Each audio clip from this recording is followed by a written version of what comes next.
Hello everyone. This video is regarding strategizing and presenting geometric problems. You all have grown up doing arithmetic, that means dealing with numbers. So doing maths this way troubles at times.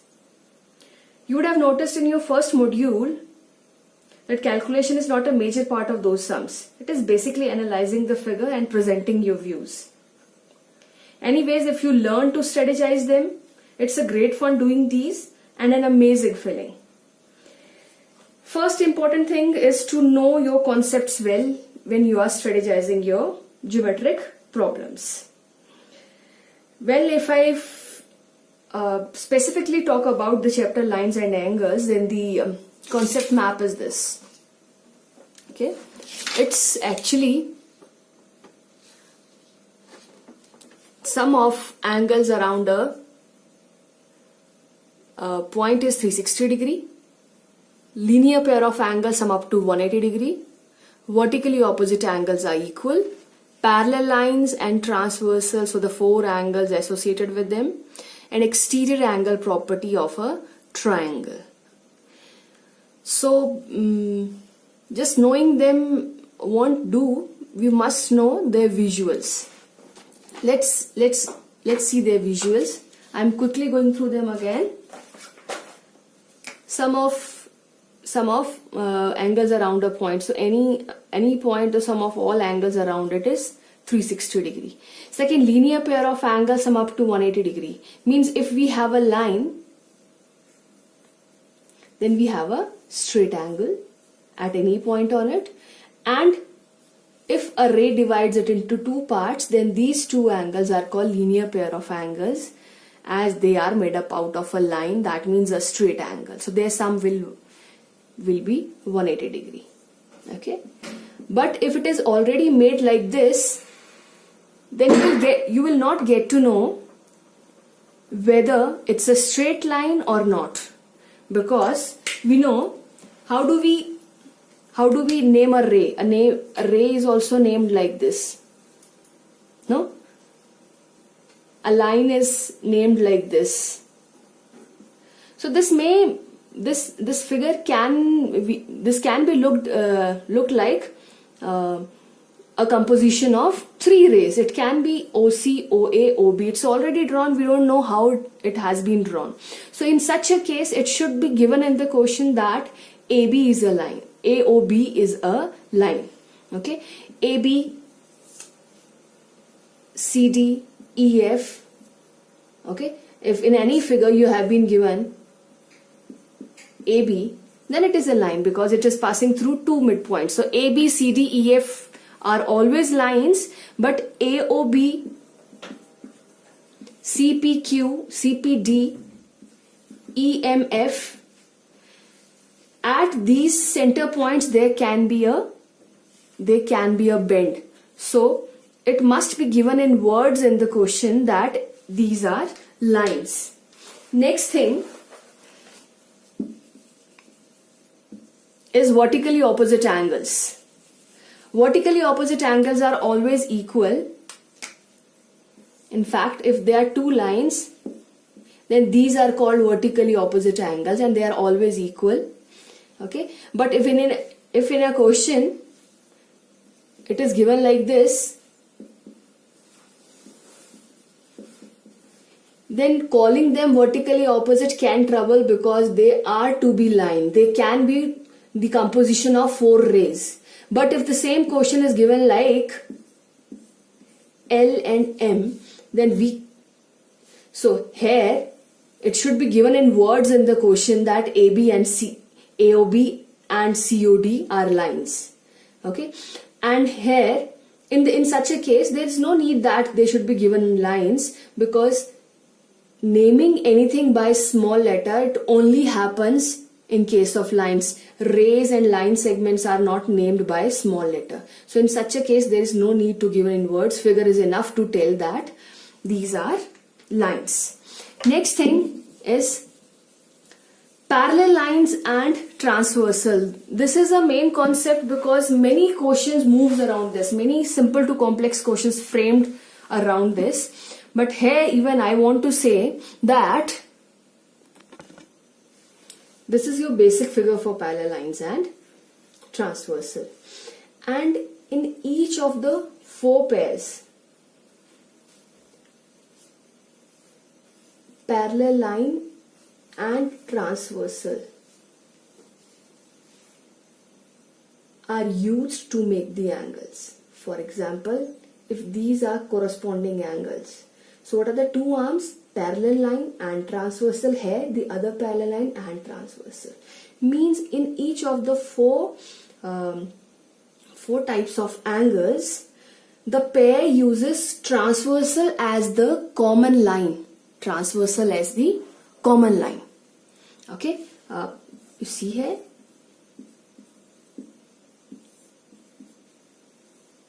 Okay, let's talk if they are exterior alternate.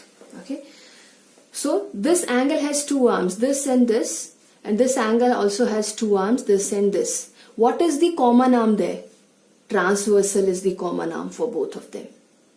Okay, so please don't please make a point of it, because you may feel like if you have a complex version of this figure and you have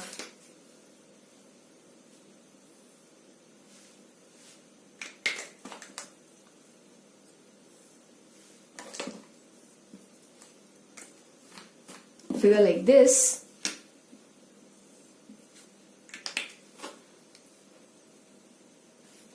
you may feel like calling these angles as exterior alternates, which would be wrong, because the 2 arms is parallel line transversal, okay, red line, and here it's parallel line transversal, but the transversal is not common.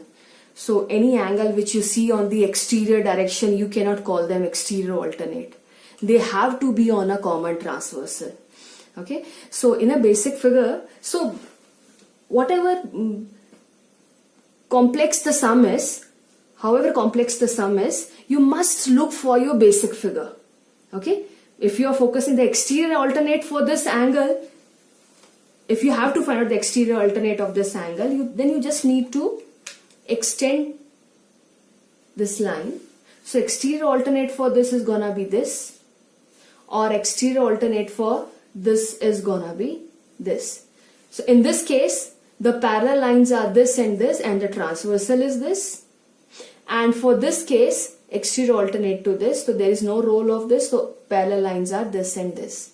So in every, however complex may be the question, whenever you're using these 4 types of angles, you have to look for 2 lines parallel and the transversal. You have to look for 3 lines, ignoring rest of the lines.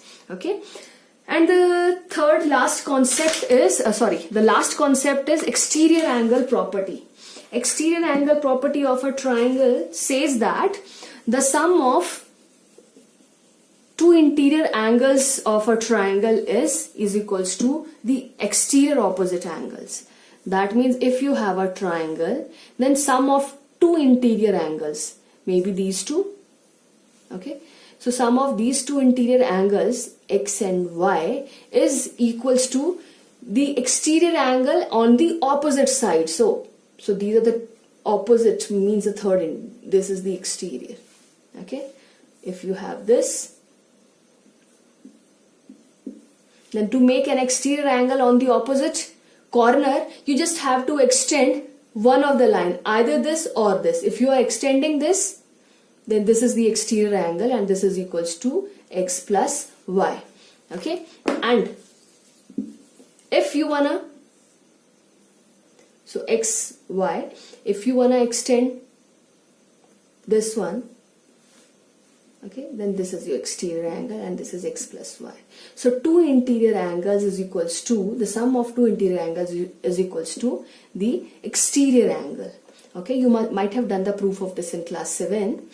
Okay, so to make an exterior angle, I'm just asking extend one of the side, either this or this.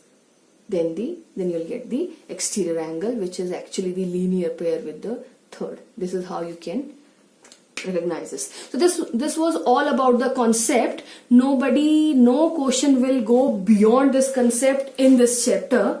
So whenever you encounter any question, you just have to go around them.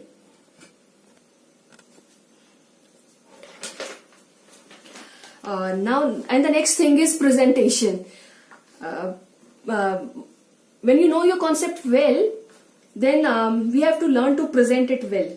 Okay, so it's basically presentation of your views, but here also you cannot present it like in other subjects you use to present your views. There is a perfect standard and strict way to present the sums. How it should be? Your whole paper should actually be divided into 3 sections, in which your first section should be, suppose this is your page from here to here. Suppose this is your page.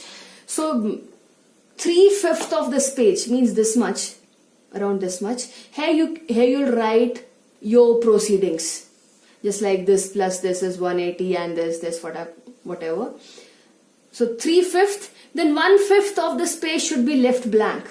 Okay, you won't draw any line on your sheet. This is just my way to tell you.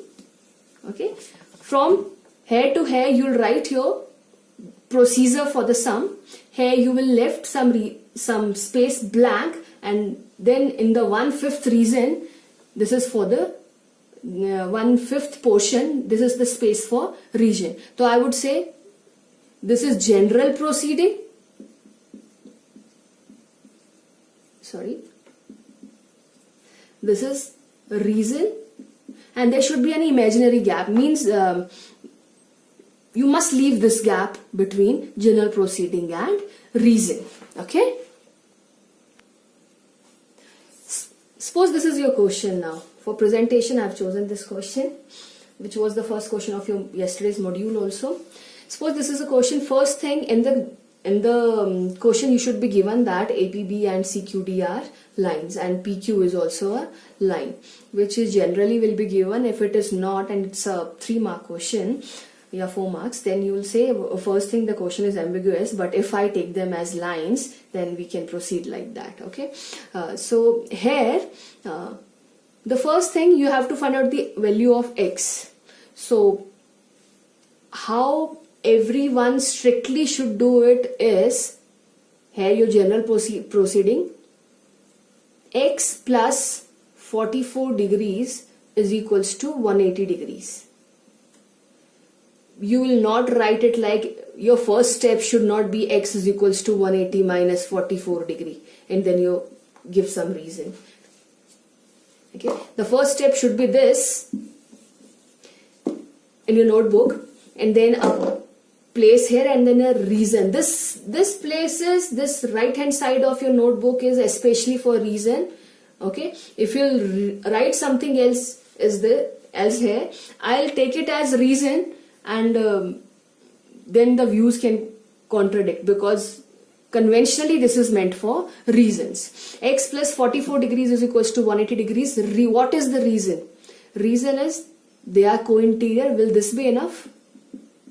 Co-interior angles do not sum up to 180 degree always. Okay, they sum up to 180 degree if and only if they are made on parallel lines. So you must write AB parallel to CD and. So AB parallel to CD, and this is co-interior angles. Then the next comes, now you can say x is equals to 180 degree minus 44 degree. Do you need to submit any reason? No need to submit any reason. So you can leave it blank. But every time you must think, do I need to submit any reason? We need not to submit any reason, because we know the equations are solved like this. But here, why have we written x plus 44 equals to 180 degree? Who made us think this? What's the logic behind this equation? That is this. So, and then you can come with this. Okay, strictly this and this. Many of you were answering this in a paragraph, because this is co-interior and when the lines are parallel then this is going, and they were writing actually the long sentences just to satisfy me that our answer is 136 and that is correct. So I'm introducing a set performer.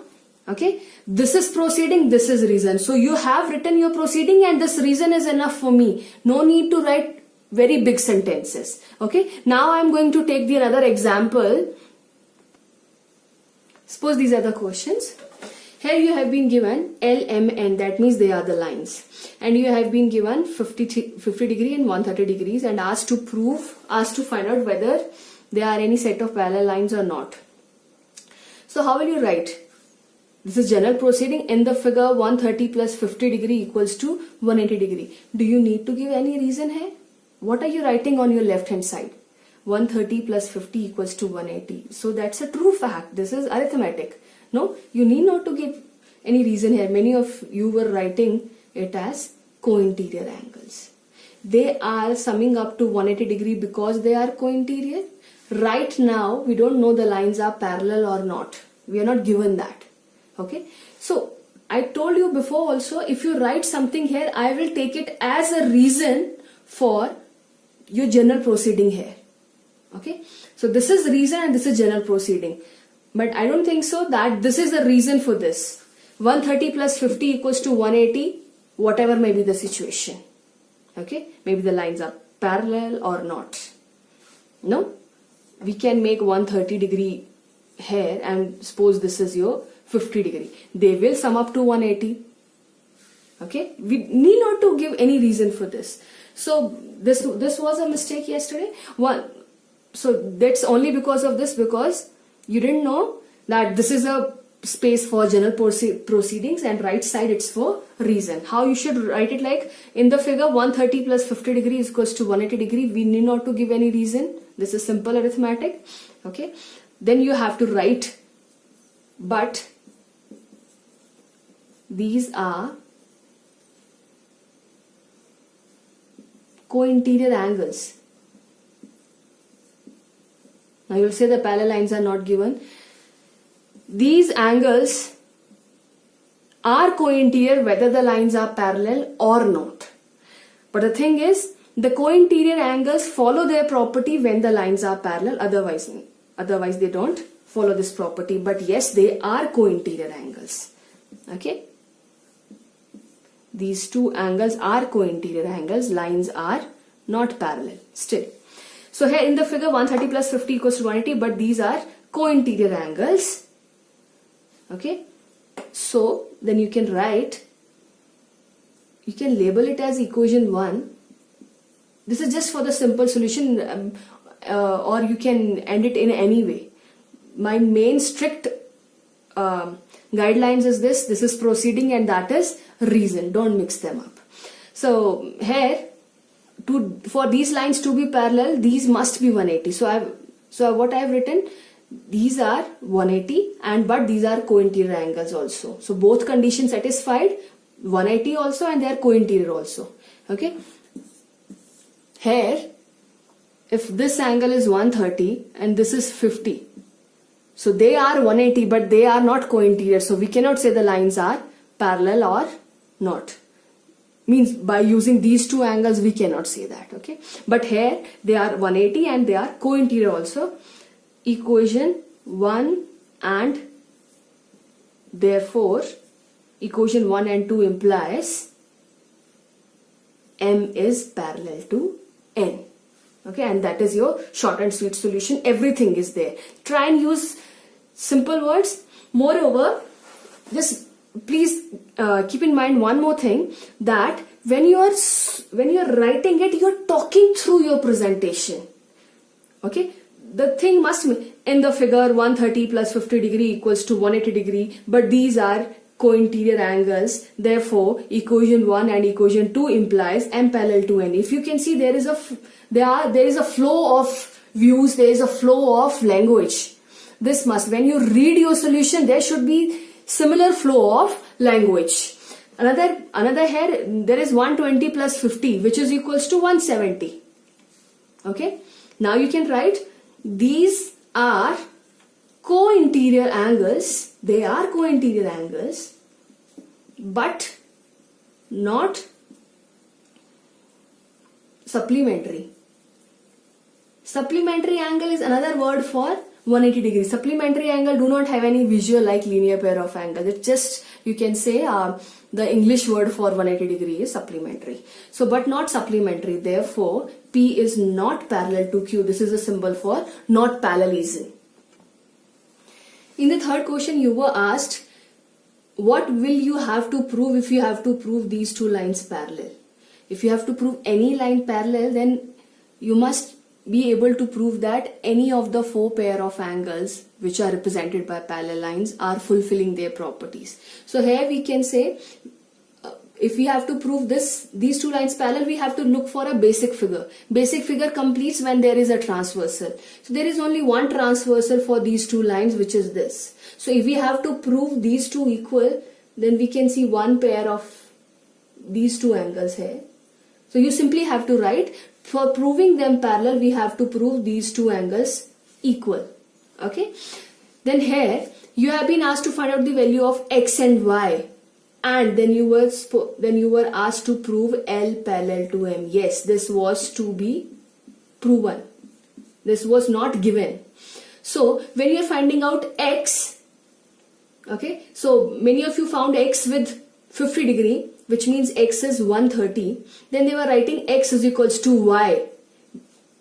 Okay, what did you write? X equals to 50 degrees. And here is a reason.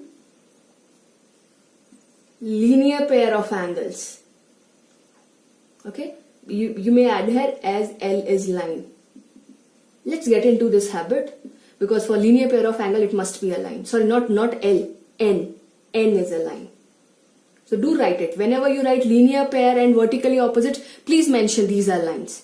As N is a line, therefore 50 plus X are linear pair of angles. No? So, sorry. So you all wrote x plus 50 degree equals to 180 degree, and which implies x is equals to, I am missing one step here, 130 degree. So that's perfect, proceeding and the reason. But then somebody wrote y is equals to x and corresponding. And how will I read it as? Y equals to x, corresponding angles. Is this the reason? Yes, they are corresponding, but why are they equal? They should be equal when the lines are parallel, and the lines are not given so. Lines are not given parallel. Then how can you say this? So this is, for me, this is wrong. How you can write y equals to 130 degree because it does not need parallelism. And the reason is vertically opposite angle, and you may mention M and N are lines.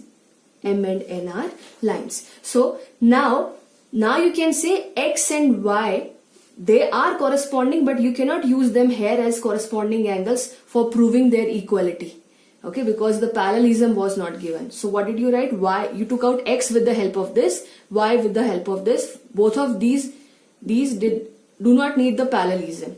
But now x and y are equal to, therefore L parallel to M. Then coming over to the last question, which is this. Here simply I would say you have to find out this green angle. No? So again, just look for your basic figure. This is a complex figure. Look for your basic figure. For me, this is a Z, and this angle is actually equals to this. So 25 is there, but this can be taken out with the help of 60 degree. So this is 120 degree. This is 120 plus 25, 145 degrees. The only thing, look for the basic thing. In the end, please, while presenting, left hand side for general proceeding and right hand side entirely for reason. Thank you. That's all for today.